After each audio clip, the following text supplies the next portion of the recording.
Alright, let's break this game down. So what do we see here? We saw Lucian versus Nasus. I don't even want to discuss this. Because Frozen Heart, he just went cooldown, and Lucian couldn't figure out how to kill cooldown. So, finally, his 4th item, he got some penetration. This guy's going to get some armor, though. I mean, you want to get, like, Infinity Edge first. That's the best penetrating item ever, with the max damage that you can get. Of course, even though it's 65 damage, the Infinity Edge, and not 75 damage, so it's not max damage, but if somebody's going armor, you know, and you're an AD guy, just be smart about it. Think about getting damage first before you get penetration. Like this Zed, he was just straight got penetration first.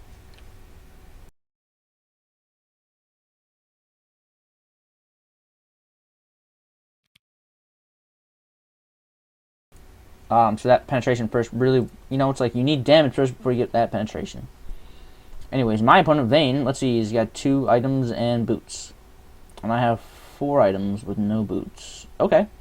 Alright, so I'm officially a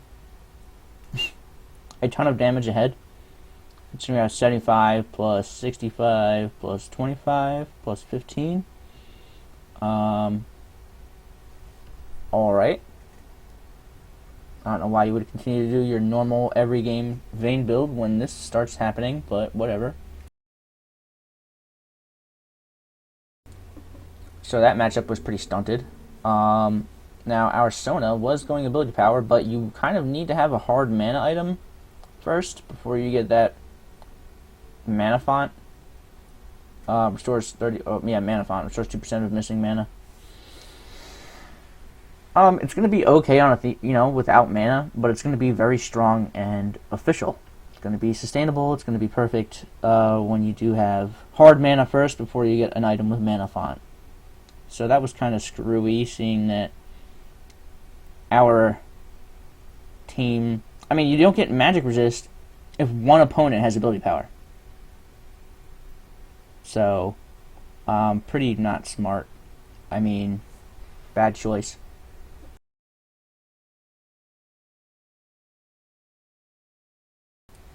And now the Pantheon, even worse. I think he was trying to do with this weird Pantheon build with ability power, which, I mean, let's give him props for trying it. He likes to try it, so it's, bad props to him, but he just, he needs to work on that.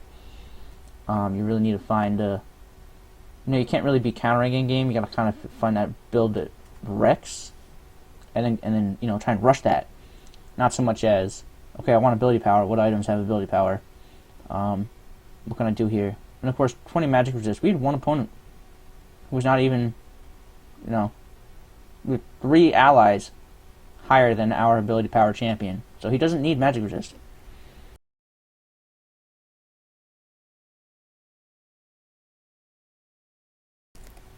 So again, that was kind of a poor call on the Pantheon's part. And seeing that I had 36% lifesteal with this, and a Hydra only gives 12%.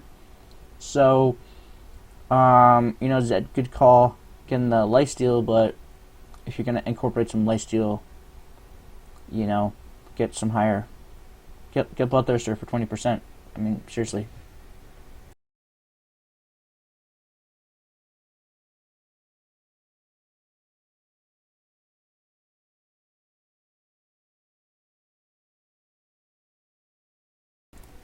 Alright, let's see what else we got here. So, my team, we had this tanky Rammus support, which I did not approve of, but he ended up doing pretty well with it because I was so strong.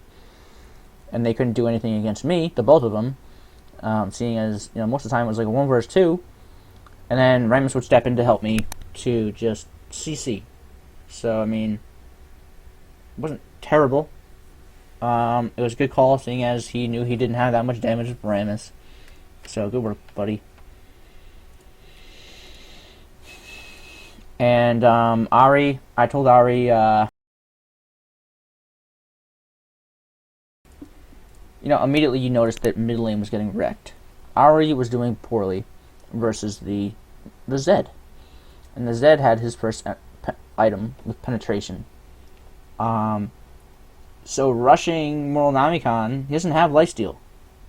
Getting an item that has grievous wounds, that inflicts grievous wounds, with somebody who has no lifesteal, is poor judgment. And he has an armor item. Like if you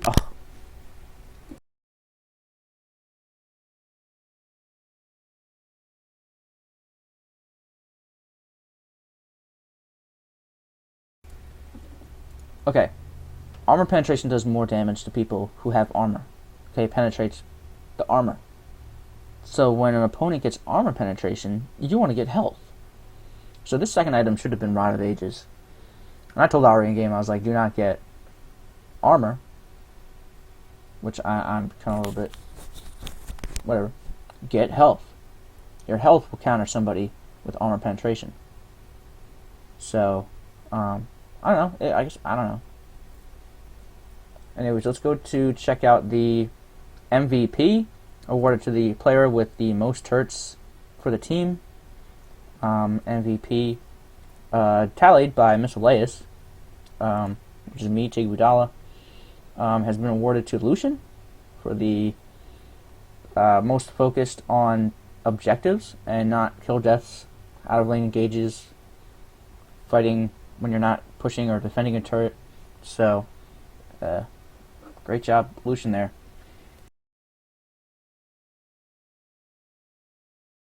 Buddy, for having that clarity of vision. Good work. And so that's all that I really want to check out, but we can just for fun check out the other statistics here. Most minions, magic damage taken, doesn't really matter. Physical damage taken, Rengar, nice. Remus didn't take the most. Damage taken, cool. Healing done. Doesn't lifesteal work with this? I guess lifesteal doesn't show up as healing done.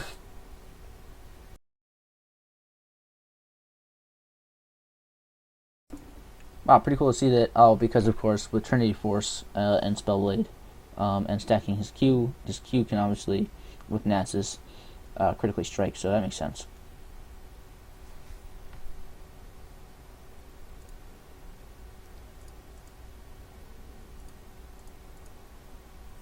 Yep, damage dealt.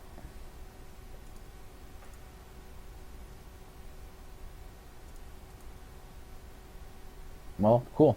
Oh yeah, this guy was trying to fight. He was the enemy mid laner. He was going crazy. This guy was going off. So alright everybody, good game. If you like this video, subscribe and like, and there will be more to come, of course, for not only this champion, but all other champions that I can pull this sort of similar sustained build off on. That's all I do, so, you know.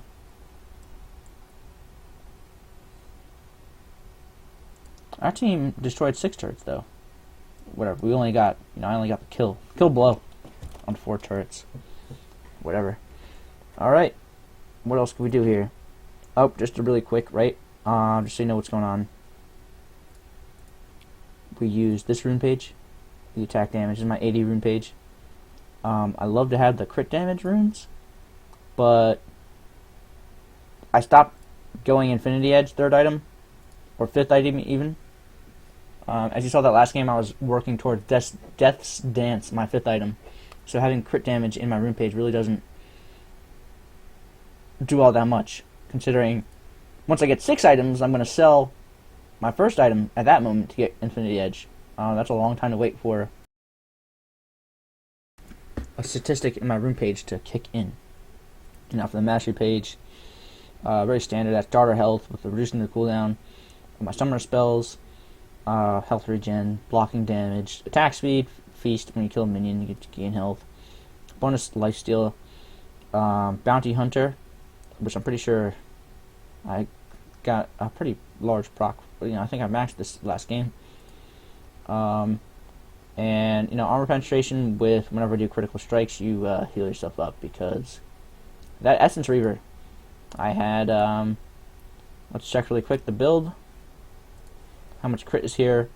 We have Tigudala. which is 20% critical strike with 30. So we had 50% and 15 in rune pages. So we had 65% critical strike percent chance.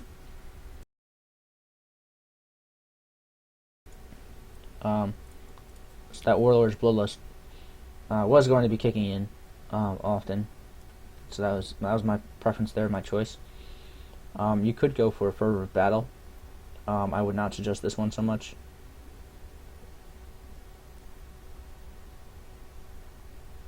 Magic damage is really not that much damage in the grand scheme of things. Seeing as this Deathfire Torch turns everything, cause enemy champions to take magic damage equal to 60% of my attack damage, 25% of my ability power, over 4 seconds. So, 60% of my bonus attack damage, let's see, we had 65 plus 75. So it's not that much damage over 4 seconds. Okay, hold on, let me do the math.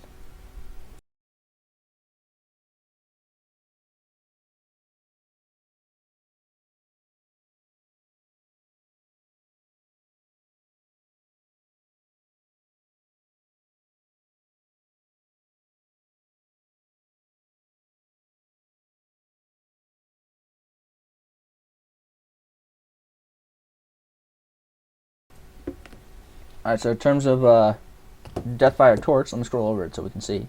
Right, so my last game, Lucian, an ADC, has 65 on Essence Reaver, plus 75 on Bloodthirster, plus 25 on Bork, which has a little bit extra, depending, plus 15 on Renance Hurricane, grand total of 180. And 60% of 180 is 108, and 25% of my ability power. It doesn't say bonus ability power, it just says hard ability power, which I think is 0. I don't think I had any. So over 4 seconds, my damaging abilities would do bonus 108 damage. I don't know if that's good. I don't know how it works so much. I haven't tried that on too many attack damage champions. I mainly try to do that on ability power champions, so that's that. Oh, right, and once again, if you like this video, just like and subscribe, and I'll gladly put out more videos, doing crazy stuff. Not so crazy, but, we have 4 ability power champions here, so Leona kind of could do the lifesteal, melee lifesteal kind of brawler route, so I kind of went for that last game, my ARAN that I played. So, yeah, just tell me what you liked, in the comments section. Tell me what you liked about this. What did you like? Did you like anything about seeing my gameplay? Did you like how I had bonus movement speed with my passive and my abilities when I casted? Did you like how I kited that Nasus? Was that pretty cool, how I did that at the end there? Totally forgot I had Bork even for that. And definitely tell me what other champions, what other ADCs, or even melee AD guys who you'd like to see a video for a lifesteal, which is mainly predominantly my style.